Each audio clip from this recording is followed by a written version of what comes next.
You are listening to the regular version of Sexy Marriage Radio. smrnation.com.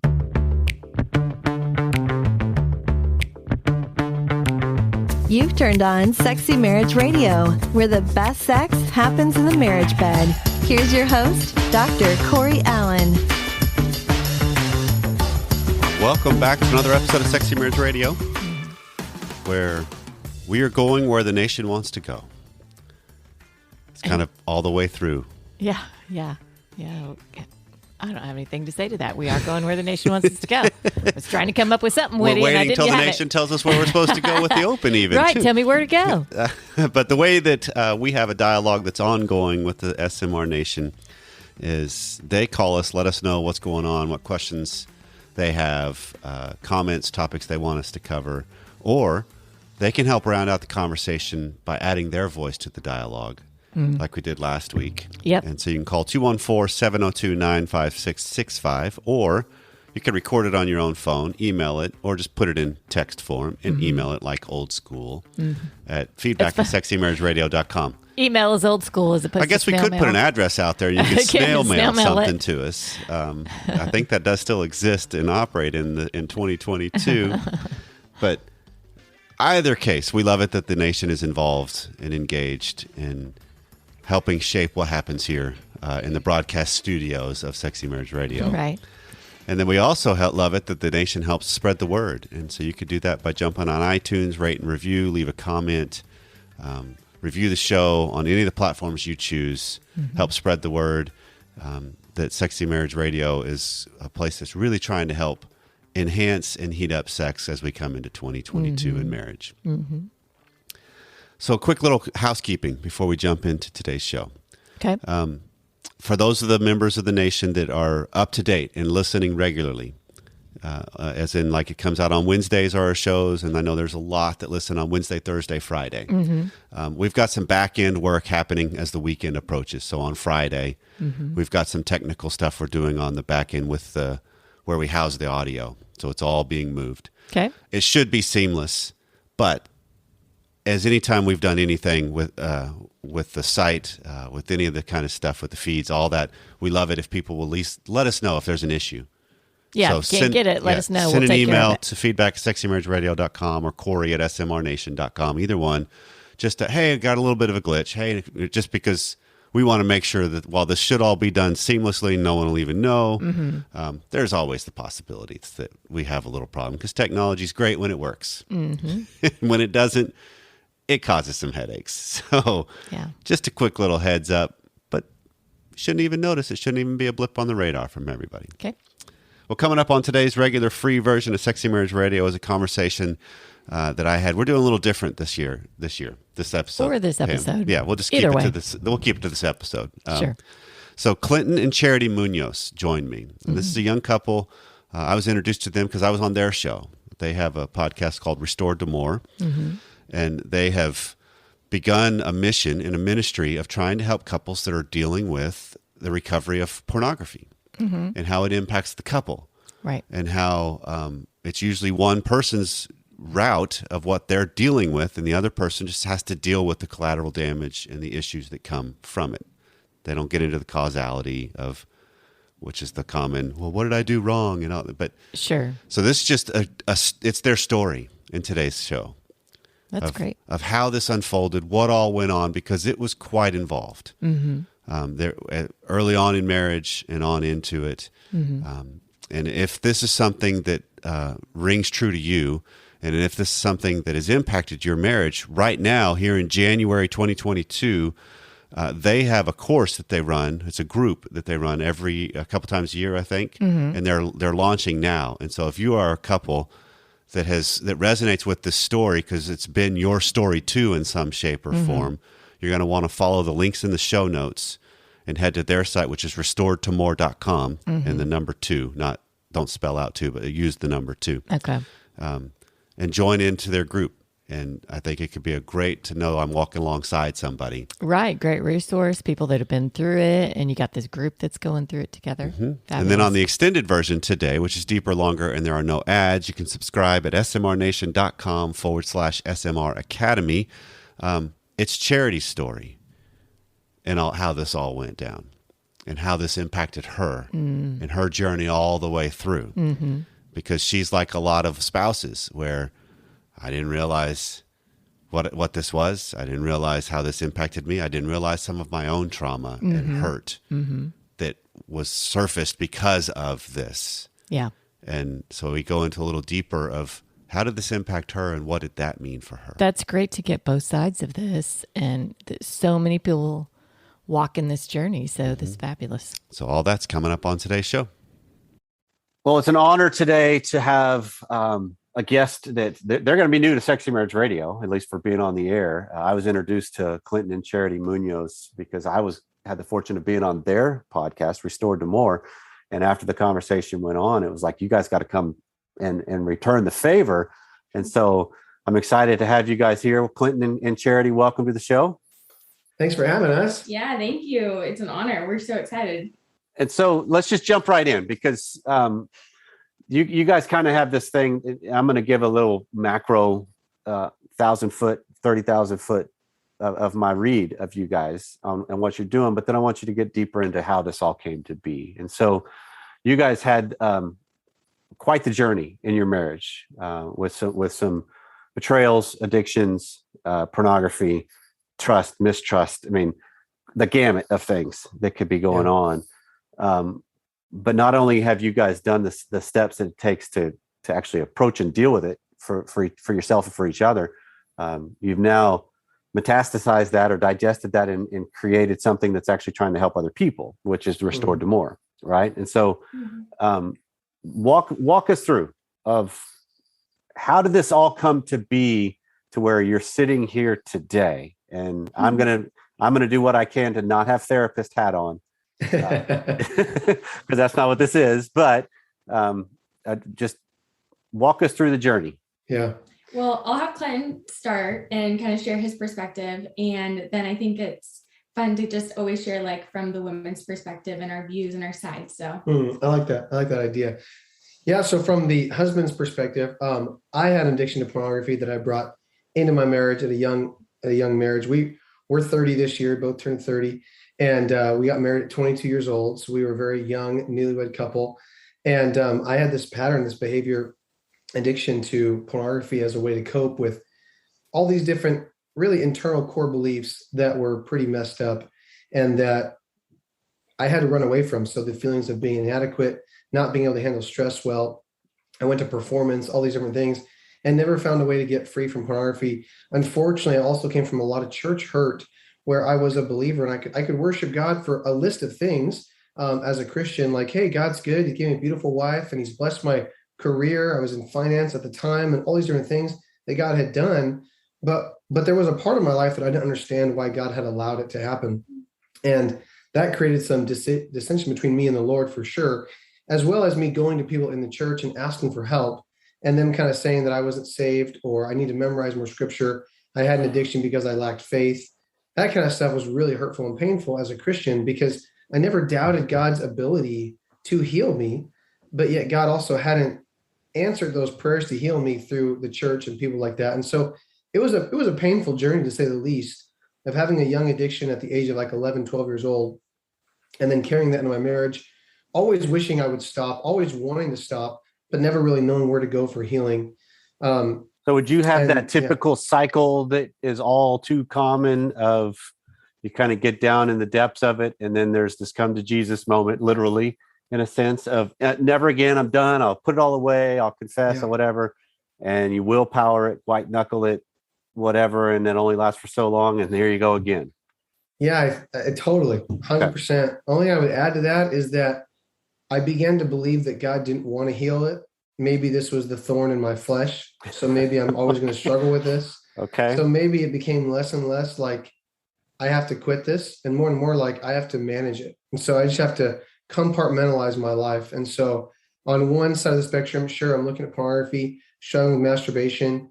At the point I got married, it took on a new head and turned into a couple visits to massage parlors and a few visits to strip clubs. And during this time, it was there, but I still was serving in the church and leading Bible studies and leading worship. And so just a lot of compartmentalizing going on because I had no idea how to make sense of what was going on in my life. Okay. And all of that stuff happened after the marriage when it actually moved into a tangible outward expression things beyond just the virtual things? Yep. Okay. I think a lot of that was because of intimacy disorder, which which now we know is a big deal for men. So as we didn't have sex before marriage, we got into a sexual relationship, and that is very intimate. And even that was triggering to my addiction that I didn't know how to live with. I never lived with another woman before. So now we're living together. We're doing the newlywed thing. Sex is not like pornography. It takes a lot of work. It takes a lot of communication. It isn't a place where you can show up and just, for lack of, I don't mean to be crude, but I guess it's not a place where you can show up and orgasm and then leave. It's a place where it takes two. And pornography it's not a clickable orgasm. That's it. Okay. And so I was dissatisfied, even with our sexual experience right off the bat. And that just created a lot of, I think, just a big gap in our relationship. Charity knew, unfortunately, I said some hurtful things right off the bat. And yeah, I hid pornography from her for a long time. It wasn't until 2 years in that she found I was using pornography again. And then 2 years after that was when everything got really escalated, and she was now going to leave after having our first child. So I'll let you pick up there. Okay. Yeah. So lucky me, right? That it became tangible when we were married. So that adds a whole nother layer. It does. To the journey. Because how long did you guys date prior to getting married? We were only together for a year. So it was very quick. Okay. Yet though, because people ask me this, like, did you know about his, him looking at pornography? And I did. He had told me, like, hey, this was a struggle in the past. It no longer is now, but it was. And then he actually, there was a tangible thing in his story. He lost his virginity to a prostitute on a mission trip. Oh, that's true. Yeah. So that was the first tangible. And then it started back up when we got married. So he had told me that. We weren't together. I was 16 years old. Or no, I was 18 years old, freshman year of college. So that was before. So I did cross a flesh line there with a person.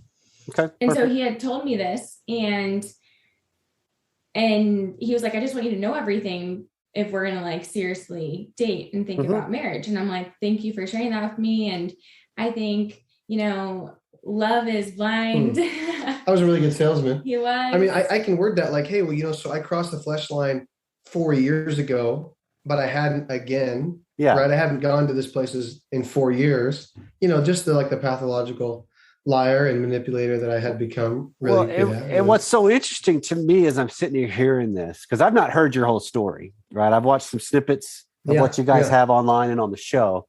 And when I was with you guys, we didn't talk about your show, your story, right? And so what's interesting to me, Clinton, is the way you have framed this is one of the things that really amped up your dichotomy, if you will, of this struggle was now all of a sudden I had the chance to be really intimate with another person, i.e. Charity, right? And so that's going to reveal things in you and expose things in you, but yet you had these pseudo intimate moves all the way through of, I want to be intimate with you. So let me share with you what's going on in my world.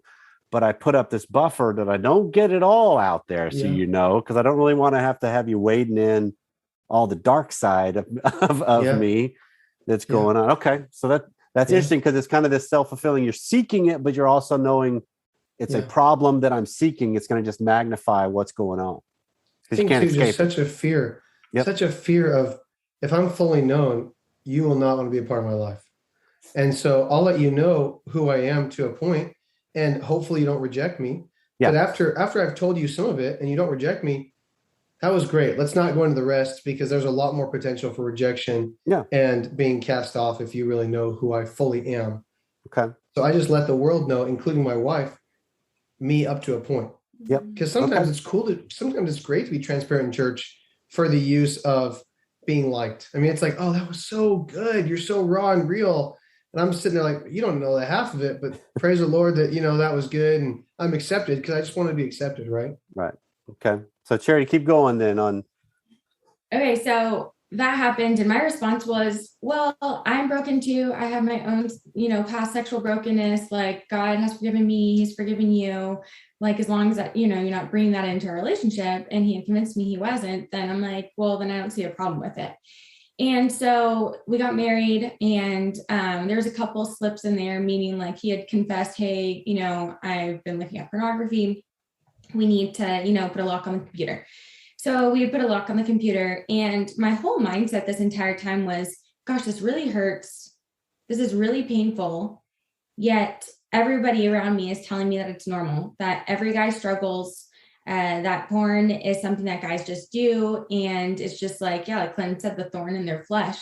And so, because when I would start talking to some women about, they'd be like, oh yeah, well, all guys look at porn. And I think specifically in the generation that we were growing up in, is porn has become our sex ed. And it's sad to say that, but it's just the truth. Like, I learned a lot of this stuff from pornography when I was in a group with friends, never struggled with it, but all of the things that I had seen sexually were from porn. And so I think we live in an over-sexualized world where it becomes so just normal and acceptable. And so for me, I'm like battling as a believer, like it doesn't feel and sit well with my soul, because we are one and we're married. And I just don't understand. There's such a lack of education around pornography, what it does to the brain, how it can totally kill a relationship, intimacy, marriage, sex, everything. I mean, it didn't just affect one aspect, it affected everything. Yeah. Yet nobody was saying that it was because of pornography. They were just, oh, it's just part of newlyweds, and newlyweds have stuff and it's hard, and so pretty much that just compounded. Our sex life was not anything like we thought or was told that it would be. And so we just kind of mustered through, and then 2 years into our marriage, I had found his phone flooded with porn. His phone had dinged. He was sleeping. I was getting ready for work. And I was like, what in the world? This cannot be my husband. There's no way. He had like social media accounts and apps that I didn't even know he could do. And I was just like, oh my gosh, what in the world? And so I gently grabbed a pillow, threw it on his face as hard as I could, and said, what the flip is this? Like, who are you? What is going on? And there was no getting out of it. I mean, there's so much proof and evidence with the things that I'd found in his name that he just started weeping. And so I had to leave for work. I started becoming an investigator, detective, just like I feel like every wife does when they find this out. And especially when it's not disclosed to them, but they become a detective. And so I went on our email. We had a joint email account. I knew he was a part of this accountability group. And so I went on there, and he had confessed this accountability partner everything that he had done in marriage. And so then I saw like massage parlors and strip clubs, and I'm like shaking, like out of body experience at work, couldn't even focus. I'm in Redlands, which is like an hour something away from where we lived. And I was like, I just need to get out of here. I feel so sick.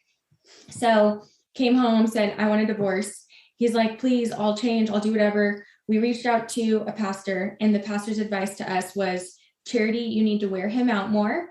And whenever he needs something, like you be the beck and call. And then Clinton, you need to memorize more scripture. And so what did we do? If that was the first people that we had shared all this to, we took it and we ran with it. Right. So it was like, I became this prostitute now. Whenever he needed sexual desires to be met, I thought that I was the answer. And lo and behold, I wasn't. And that broke me. And then that broke Clinton. And we both dived into more shame and hiding. And it was really bad. That's more than just bad. Yeah. that is destructive, abusive, totally lack of awareness. Man. Okay. Yeah. That invokes all kinds of feelings in me that I can't express on the air. So we'll get right back to more of the conversation right after this. So cheers to 2022 and the resolutions that you can actually keep. How about having clean and fresh nether regions all year round this year? Well, our sponsors at Manscaped are here to help you this year make 2022 the cleanest and sexiest ever. Set your first New Year's resolution with good intentions and join the 4 million men worldwide who have trusted Manscaped with our exclusive offer. Go to manscaped.com and use our code SMR to get 20% off and free shipping. So it's the new year and the new me with the global leaders in the below-the-waist grooming. This year, take your package to the next level with their Performance Package 4.0 and, Pam, brand new Ultra Premium Body Wash. Inside the Performance 4.0 package, you'll find the Signature Lawnmower 4.0, which is an electric trimmer designed to trim hair on the loose skin. Advanced Scathe Skin technology reduces cuts and nicks on your delicate parts. And I love this. It actually comes equipped with a 4000K LED spotlight that shines light in the darkness to help you go boldly into Genius. 2022. And the new product that needs no introduction, the Ultra Premium Body Wash from Manscaped. It's a perfect addition to your daily grooming routine, but you do this in the shower. I mean, come on. The body smells. Sounds good to This me. body wash smells great. It's cologne infused with aloe vera and sea salt to keep your skin feeling clean, nice, and moisturized. I mean, Your skin is soft. win-win. Yes. Plus, to complete this whole set, Manscaped threw in their Shed travel bag and anti-chafing boxer briefs as free gifts to keep all your goodies stored comfortably this year. Kick discomfort and poor hygiene to the curb this year and use the best tools for the job. So whether your resolution is to work out more or travel to new places, be sure to travel to manscaped.com for our exclusive offer of 20% off plus free shipping with our code SMR. That's 20% off with free shipping at manscaped.com, and be sure to use our code SMR. Yeah. I think the continual pattern too was just that we were trying to get help. Yeah. Like I think, and you mentioned it, that's what led to the creation of Restored to More, that we were Christians, we were God's children. Right. We were trying to seek godly advice. We were trying not to become a divorce statistic. Charity had every right to leave. Yeah. Every right. Even biblically, every right in the world. I mean, this guy, her husband, me, is cheating on her, is going elsewhere for all these things, is lying, is manipulating, is gaslighting, all these things. And she's like, okay, let's work on it. And we seek out help. And she does. She becomes like a prostitute, where I'm like, hey, I'm feeling an urge. And she's like, okay, I'll drive to your work. And she's driving to work, and we're trying to do sexual things in the parking lot just to like meet a need or something like that. And then she leaves. And of course, there's so much shame there. There's no inner healing, right? None. So I'm going back to my job. I'm looking at pornography right after we're done and masturbating, because that's the only way I know how to cope with the shame, with the condemnation, with the feeling of I'm a wreck. I am internally flawed. And now my wife is hurting, and I am not a good enough Christian. And that's why I'm struggling. I mean, there was so much shame there. It was crazy. Okay. Yeah, so pretty much what ended up happening is about a year and a half, I think, later, Clinton had opened up to me again, like, hey, it's getting bad again. It's not just a struggle. Like, I'm acting out. Yeah. And I'm like, what? Like, I was so naive again to be Right. like, I had no idea this was an addiction and what it needed to happen. Well, what was going on was we were struggling with this area, and she's trying to have sex with me all the time, but it's not taking care of the addiction. Like we now know that never would. You don't give somebody who struggles with gambling $1 million and say that's going to solve your gambling problem. You don't give any kind of a drug addict more of the drug they're addicted to and think, if we just give them enough drugs, that will take care of the problem. And so you don't solve a sexual addiction with sex. So it just wasn't working. So my decision was, this isn't fixing it. I want to stay married. I have to lie again. Like I have to go back to lying and hiding. And then it got so bad that I had to admit what was going on again. So we went to an intensive with some counselors, and finally denial was broken for Clinton, in the sense of, I'm going to do whatever it takes for as long as it takes. I've been cheating on my wife. Because up to that point, it had been so justified. Like the counselor had said to him, how do you think your wife feels knowing that you've cheated on her hundreds, if not thousands of times? And he's like, his answer came out and he's like, oh, frick, can I just take that back? But the answer was, well, technically I haven't had intercourse and sex with anyone. And he was like, and then because I heard that, I started weeping and bawling and breaking. And she's like, okay, I'm going to ask you that question again while you're looking at your wife. Yeah. Taking the surroundings of what's actually happening from the impact of what's going on here. And let's get a better assessment. Perfect.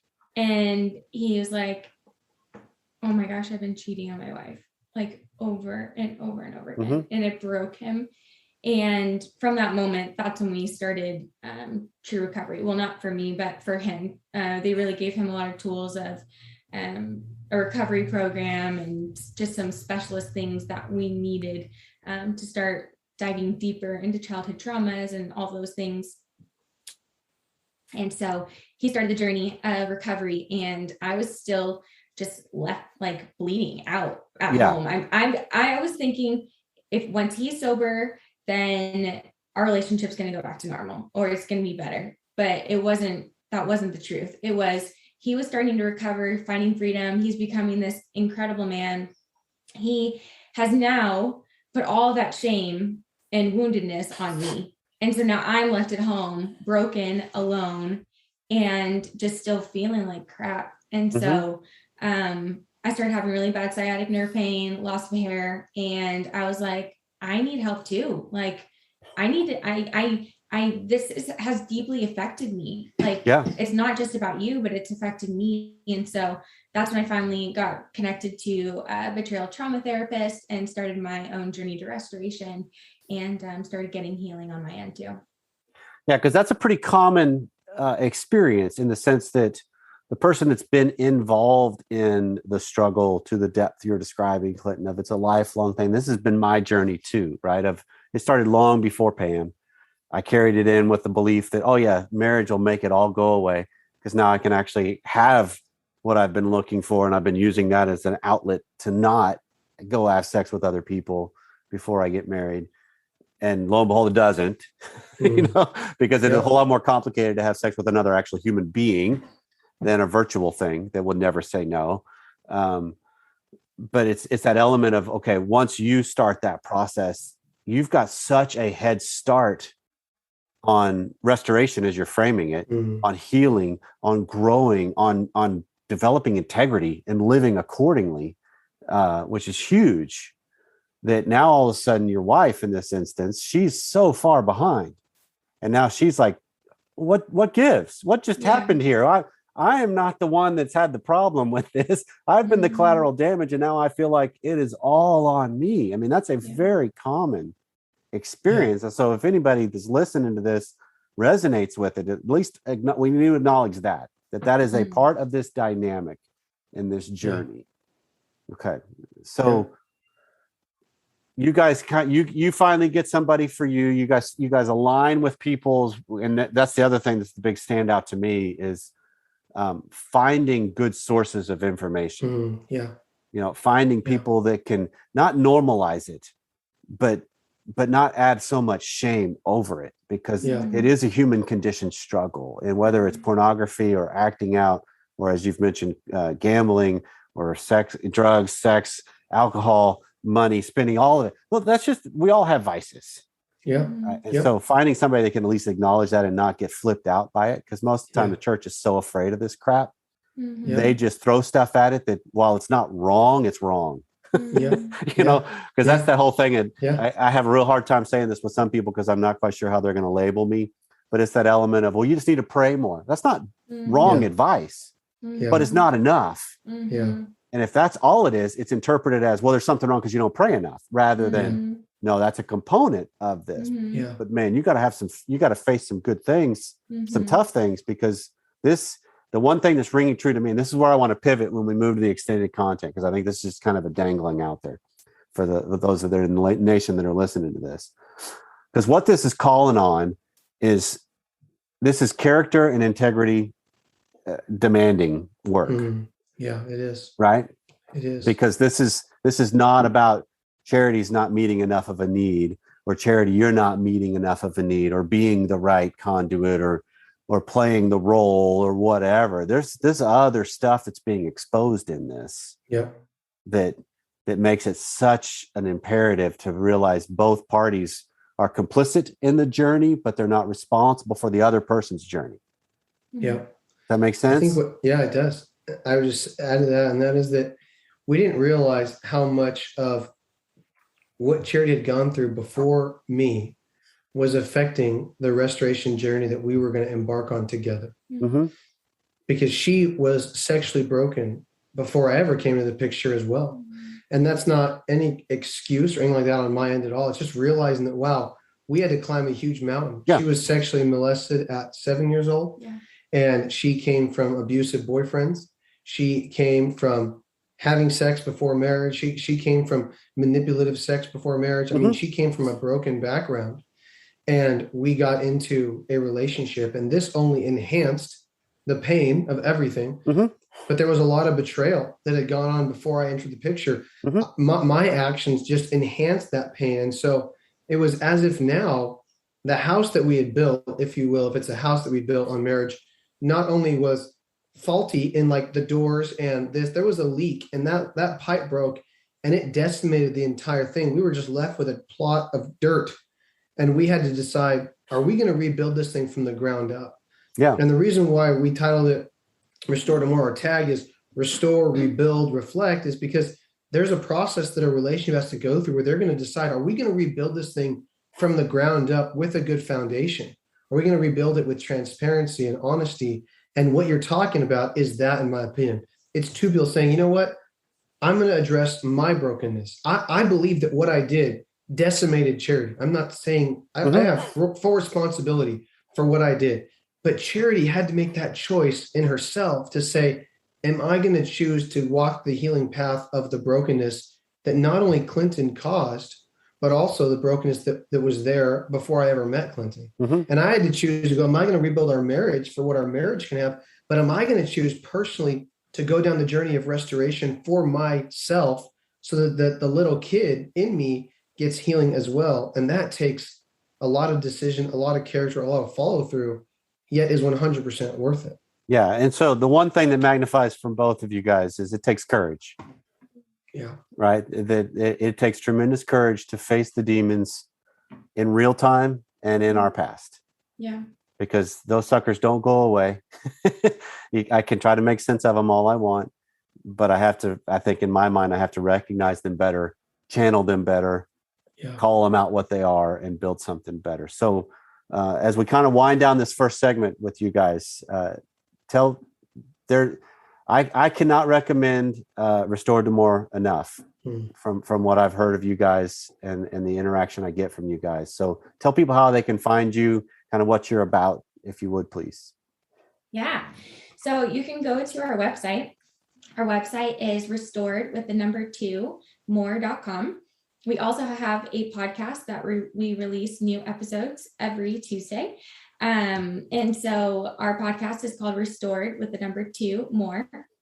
And then we also upload them on YouTube, have a YouTube channel. And then our Instagram is really, we are uploading things constantly on a daily basis. So we really love to educate through reels because we feel like our generation is all about just like, looking at videos and quick videos and just like those little hits. And so we really try and educate about pornography and triggers and trauma and sex and past sexual brokenness in like 5 to 10 seconds through dances that are giving a lot of couples hope. And so if you want daily inspiration, I would encourage you to go on our Instagram. It's Restored 2 More.